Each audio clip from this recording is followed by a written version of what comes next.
¿Qué tal? Muy buenas noches. Nos encontramos en la Capilla Alfonsina, hogar de Alfonso Reyes en vida, donde se va a presentar en unos minutos más esta antología a cargo del maestro Javier García Diego. Maestro, muchísimas gracias por No, dedicarnos estos minutos previos a la presentación. gracias a ustedes, con todo gusto. Como usted bien menciona, no es la primera antología que se realiza alrededor de Alfonso Reyes. No. ¿Cuáles son las particularidades de esta? Bueno, hay como 70 antologías en varios países y algunas de ellas, la mayoría ya inconseguibles, o sea, fuera de mercado. Entonces realmente quedan pocas accesibles a la consulta fácil. De ellas, una, por ejemplo, es muy pequeña, demasiado reducida. Y la otra tiene la característica de estar hecha en 11 tomos hasta la fecha, pero van a salir dos o tres más. Entonces es una antología pues, realmente de difícil manejo.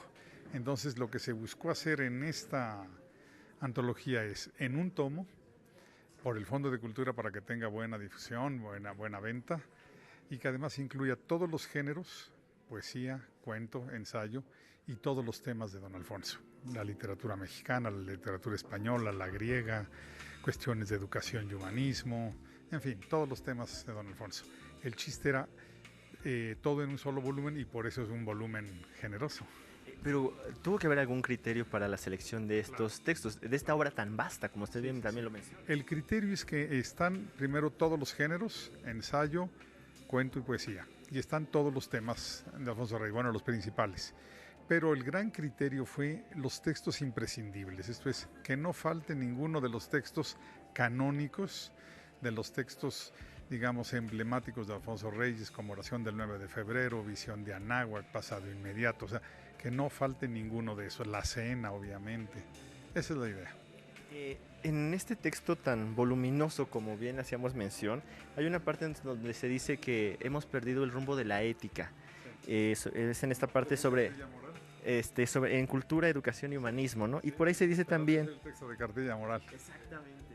Eh, Estos textos nos hablan entonces, nos pueden hacer reflexionar sobre nuestro presente, sobre nuestro actual. ¿Cómo se nos vuelve actual Alfonso Bueno, Reyes? primero que todo, México en la época de Alfonso Reyes era un país de cultura muy nacionalista, acaba de salir de la revolución, pero todavía seguimos siendo un país de una cultura muy parroquial, muy local. No conocemos literatura europea, no conocemos literatura grecolatina, nos es muy ajena toda esa cultura, entonces leer a Reyes es una ventana a estas literaturas. Y por otro lado, en este México lleno de violencia, el leer a Alfonso Reyes siempre es grato, es civilizatorio, porque Alfonso Reyes es un autor de diálogo, de conversación, no es de ideas excluyentes, es un autor muy democrático en ese sentido, muy, repito, de intercambiar ideas, intercambiar información, de diálogo, de plática. Es un autor cuyo la definición de su literatura sería una literatura conversacional. Él conversa con los lectores. Hay también otra parte donde se nos dice que para buscar el bien común es una cuestión de voluntades solamente. Así Es es. también otra frase Bueno, coyuntural, ¿no? sí, pero Alfonso Reyes tiene muchísimas frases de esas. Era un hombre especialmente hábil para la redondilla, ¿no? Para la frase rotunda, para la frase redonda. Sería bueno hacer un libro de aforismos de Alfonso Reyes con este tipo de frases.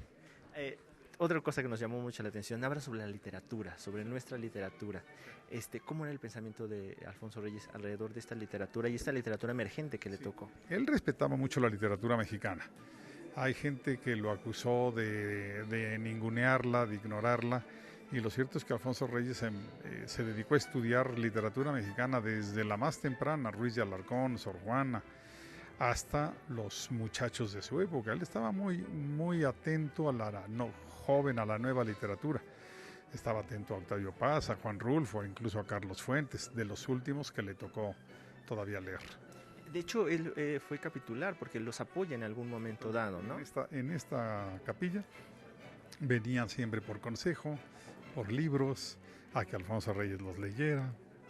En fin, era un gran patriarca, un generosísimo impulsor de literatura. Ya para terminar, maestro, su arte epistolar, que también reúne esta antología, Sí.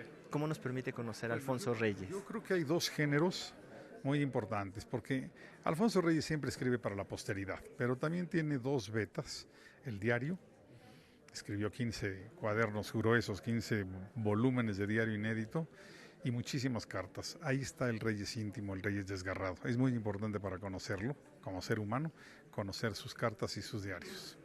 Maestro, pues muchísimas gracias. Solo nos queda recomendar que pues lean esta antología, y que como bien usted menciona, es un hijo menor de la palabra, que porque así se definía, ¿no? Eso lo dijo él, claro. Él así se definía en su prólogo de él toma una de sus obras completas y sobre todo en su lápide, en su epitafio.